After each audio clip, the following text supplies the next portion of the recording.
21 अप्रैल 2022। साकार मुरली।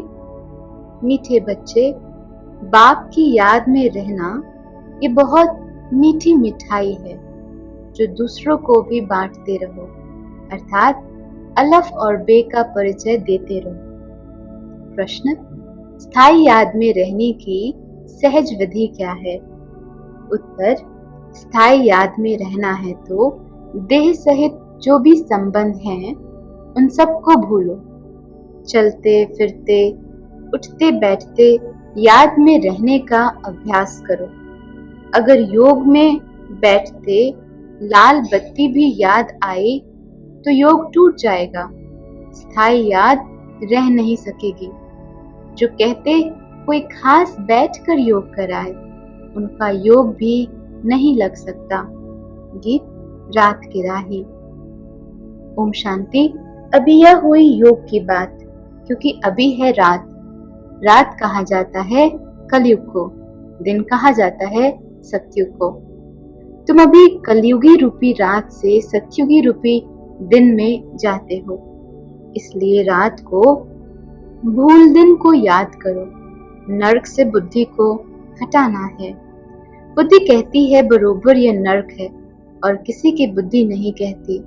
बुद्धि आत्मा में है। आत्मा अब जान गई है कि बाबा आया है रात से दिन में ले जाने। बाप कहते हैं, हे आत्माएं, तुमको जाना है स्वर्ग में, परंतु पहले शांति धाम में जाकर फिर स्वर्ग में आना। गोया तुम योगी हो, पहले घर के, पीछे राजधानी के। मृत्यु लोक अर्थात रात पूरी होनी है, अब जाना है दिन में। इसको ईश्वरीय योग कहा जाता है। ईश्वर निराकार हमको योग सिखलाते हैं, अथवा हम आत्माओं की सगाई कराते हैं। यह है रूहानी योग, वह है जिस्मानी योग। तुम बच्चों को एक जगह बैठ योग नहीं लगाना है। वह तो मनुष्य जैसे खुद बैठते हैं, वैसे सबको सिखाते हैं। यहाँ तुमको बैठक नहीं सिखाया जाता। हाँ, सभा में कायदे से बैठना है, बाकी योग में तो कैसे भी बैठे, चलते फिरते सोते भी लग सकता है। आर्टिस्ट योग में रह चित्र बना सकते हैं। शिव बाबा जिनसे योग लगाते हैं उनका चित्र बनाते हैं।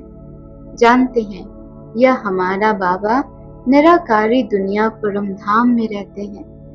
हम भी वहां के रहवासी हैं। हम आत्माओं को जाना है, अब बुद्धि में चलते फिरते रहना चाहिए। ऐसे नहीं कि मुझे तपस्या में बिठाओ, योग कराओ, ये कहना भी रॉन्ग है। बुद्धू ऐसे कहेंगे। बच्चे लौकिक बाप को खास बैठकर याद करते हैं क्या? बाबा बाबा करते ही रहते हैं, कभी भूलते ही नहीं हैं। छोटे बच्चे और ही जास्ती याद करते हैं, मुख चलता ही रहता है। यहाँ पारलौकिक बाप क्यों भूल जाता है? बुद्धि योग क्यों टूट पड़ता है? मुख से बाबा बाबा कहना भी नहीं है। आत्मा जानती है बाबा को याद करना है। अगर खास बैठने की आदत है तो योग सिद्ध न हो सके। यह ईश्वरीय योग तुमको स्वयं ईश्वर सिखला रहे हैं। योगेश्वर कहते हो ना, तुमको ईश्वर ने योग सिखाया है कि मुझ बाप को याद करो।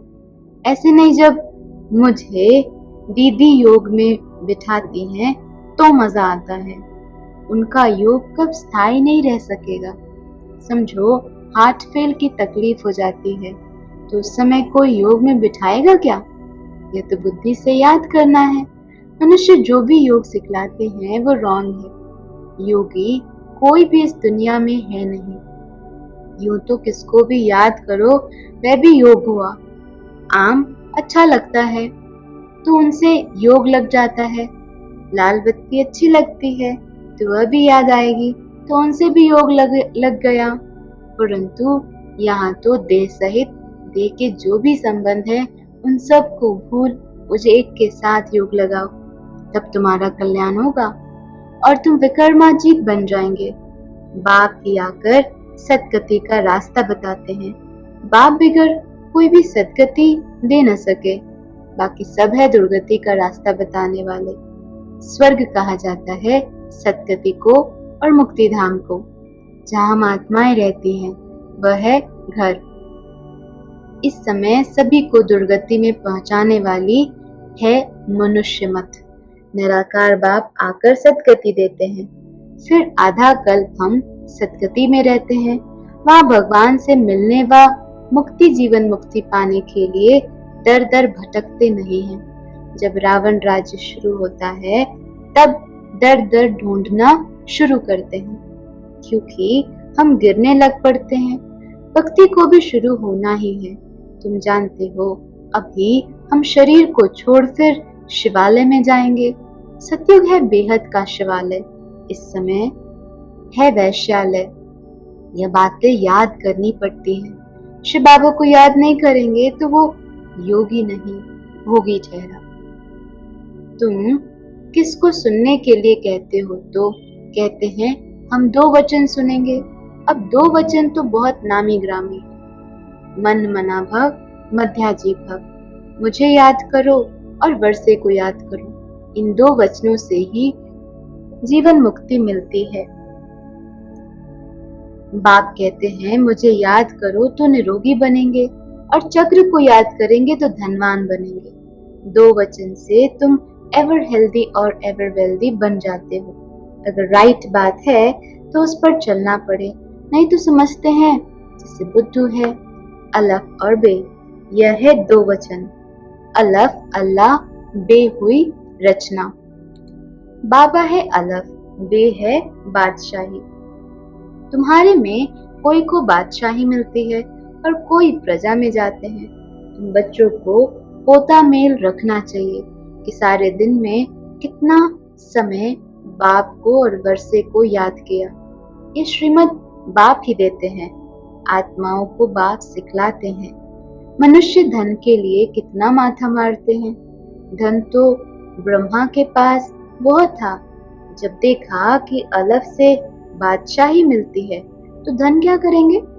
क्यों न सब कुछ अलफ के हवाले कर बादशाही लेवे। बाबा ने इस पर एक गीत भी बनाया। अलफ को अल्लाह मिला, बे को मिली बादशाही। उसी समय बुद्धि में आया हमको तो विष्णु चतुर्भुज बनना है। हम इस धन को क्या करेंगे? बस बाबा ने बुद्धि का ताला खोल दिया। यह साकार बाबा तो धन कमाने में बिजी था। जब राजाई मिलती है तो गदाई का काम क्यों करे? फिर बाबा भूख तो नहीं मरा। बाबा के पास जो आते हैं उनकी बहुत अच्छी पालना होती है। घर में भूख मरते होंगे। यहाँ तो जो श्रीमत पर चलते हैं उनको बाबा भी बहुत अच्छी मदद करते हैं। बाबा कहते हैं सबको रास्ता बताओ कि बेहद के बाप को याद करो और चक्र की नॉलेज को याद करो तो तुम्हारा बेड़ा पार हो जाएगा। खिवैया आया है बेड़ा पार करने।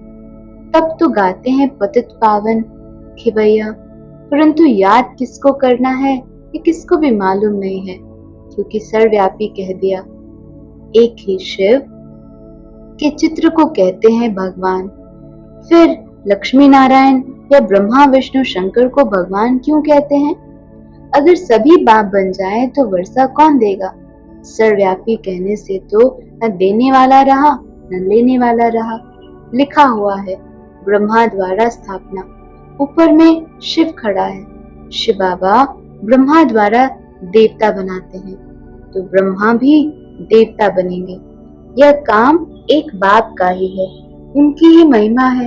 एक ओंकार अकाल मूर्त, आत्मा अकाल मूर्त होती है। उनको काल नहीं खाते तो बाप भी अकाल मूर्त है। शरीर तो खत्म सबके हो जाते हैं, आत्मा को कभी काल नहीं खाता। वहां अर्थात सतयुग में अकाल मृत्यु कब होता नहीं। समझते हैं हमको एक शरीर छोड़ दूसरा लेना है। स्वर्ग में है तो जरूर पुनर्जन्म भी स्वर्ग में ही होगा। यहाँ तो सब नर्कवासी हैं, कहते हैं फलाना स्वर्ग पधारा, तो जरूर पहले नर्क में था। इतनी सहज बात भी नहीं समझते, सन्यासी भी नहीं जानते, वो तो ज्योति ज्योत समाया ऐसा कहते हैं। भारतवासी भगवान को याद करते हैं, गृहस्थी भगत हैं, क्योंकि भक्ति प्रवृत्ति मार्ग वालों के लिए होती है। वह तो है तत्वज्ञानी, समझते हैं हम तत्व से योग लगाकर लीन हो जाएंगे। वह तो आत्मा को भी विनाशी मानते हैं, सत्य का बोल नहीं सकते, सत्य तो एक परमात्मा ही है। तुमको अभी सत्य का संग मिला है तो बाकी सब झूठ हुए। कलयुग में सच बोलने वाला कोई मनुष्य होता नहीं। रचयिता और रचना के बारे में कोई को भी पता नहीं। बाप कहते हैं, अभी मैं तुमको सभी शास्त्रों का सार बतलाता हूँ। मुख्य जो गीता है उनमें भी परमात्मा के बदले मनुष्य का नाम डाल दिया है, जबकि कृष्ण इस समय सांवरा है। कृष्ण का भी ऐसा चित्र बनाए जो मनुष्य समझे। डबल शेड देवे, एक तरफ सांवरे का शेड, दूसरी तरफ गोरे का शेड। फिर उन पर समझाया जाए कि काम चिता पर बैठने से काला बन जाते, फिर ज्ञान चिता पर बैठने से गोरे बन जाते। निवृत्ति और प्रवृत्ति मार्ग दोनों को ही दिखाना है। आयन एज फिर गोल्डन एज बनती है, गोल्डन एज के बाद सिल्वर कॉपर होती है। आत्मा कहती है, पहले मैं काम चिता पर थी, अब मैं ज्ञान चिता पर बैठी हूँ। अब तुम बच्चे जानते हो, हम पतित से परस्तानी बन रहे हैं। योग में रह तुम कोई भी चीज बनाओ तो कभी खराब नहीं होगी। बुद्धि ठीक रहने से मदद मिलती है, लेकिन है मुश्किल। बाबा कहते हैं, हम भी भूल जाते हैं। बहुत तिरकनबाजी है, बड़ा अच्छा अभ्यास चाहिए। स्थायी याद ठहर नहीं सकती, चलते फिरते याद में रहने का अभ्यास करना है। याद तो कहाँ भी कर सकते हो, याद से बल मिलता है। इस समय सच्चा योग कोई भी जानते नहीं। बाप के सिवाय जो भी योग लगाना सिखलाते हैं वो रॉन्ग है। भगवान ने जब योग सिखलाया तो स्वर्ग बना, मनुष्यों ने जब योग सिखलाया तो स्वर्ग से नरक बन गया। कोई भी उल्टी चलन थोड़ी चलते हैं, कोई भी उल्टी चलन थोड़ी चलते हैं तो बुद्धि का ताला बंद हो जाता है। 10-15 मिनट भी याद में रह नहीं सकते। नहीं तो बुढ़ियों के लिए, बच्चों के लिए, बीमारों के लिए तो बहुत ही सहज है, बहुत अच्छी मिठाई है। बल गूंगा बहरा हूँ, वह भी इशारों से समझ सकते हैं। बाप को याद करो तो यह वर्षा मिलेगा। कोई भी आए तो बोलो, हम आपको रास्ता बताते हैं। बेहद के बाप स्वर्ग के रचयिता से स्वर्ग के सदा सुख का वर्षा कैसे मिलता है। ये छोटी छोटी चुटकियां पर्चे बांटते रहना चाहिए। दिल में बहुत उमंग रहना चाहिए। कोई भी धर्म वाला आए तो हम ऐसे समझाएं। बाप कहते हैं, यह देह के सब धर्म छोड़ मुझे याद करो तो विक्रम विनाश होंगे, तुम मेरे पास चले आएंगे। पहले पहले ये निश्चय करो, फिर दूसरी बात, तब तक आगे बढ़ना ही नहीं है।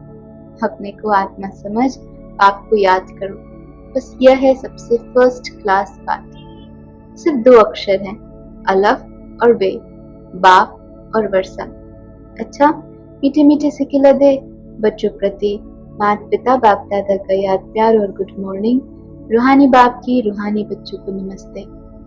धारणा के लिए मुख्य सार। पहली बात, अपना सब कुछ अलफ के हवाले कर बेबादशाही लेनी है। पोता मेल रखना है कि बाप और वर्षे की कितनी समय याद रही। दूसरा, कोई भी उल्टी चलन नहीं चलनी है। स्थायी याद में रहने का अभ्यास करना है। वरदान, सर्व शक्तियों द्वारा हर कंप्लेंट को समाप्त कर कंप्लीट बनने वाले शक्तिशाली आत्मा भव। विस्तार, अंदर में अगर कोई भी कमी है तो उसके कारण को समझकर निवारण करो, क्योंकि माया का नियम है कि जो कमजोरी आप में होगी उसी कमजोरी के द्वारा वह आपको मायाजीत बनने नहीं देगी। माया उसी कमजोरी का लाभ लेगी और अंत समय में भी वही कमजोरी धोखा देगी। इसलिए सर्व शक्तियों का स्टॉक जमा कर शक्तिशाली आत्मा बनो और योग के प्रयोग द्वारा हर कंप्लेंट को समाप्त कर कंप्लीट बन जाओ। यही स्लोगन याद रहे, अब नहीं तो कब नहीं। स्लोगन, शांति और धैर्यता की शक्ति से विघ्नों को समाप्त करने वाले ही विघ्न विनाशक हैं। मातेश्वरी जी के अनमोल महावाक्य। अपना असली लक्ष्य क्या है? पहले यह जानना जरूरी है कि अपना असली लक्ष्य क्या है, वो भी अच्छी तरह से बुद्धि में धारण करना है, तभी पूर्ण रीति से उस लक्ष्य में उपस्थित हो सकेंगे।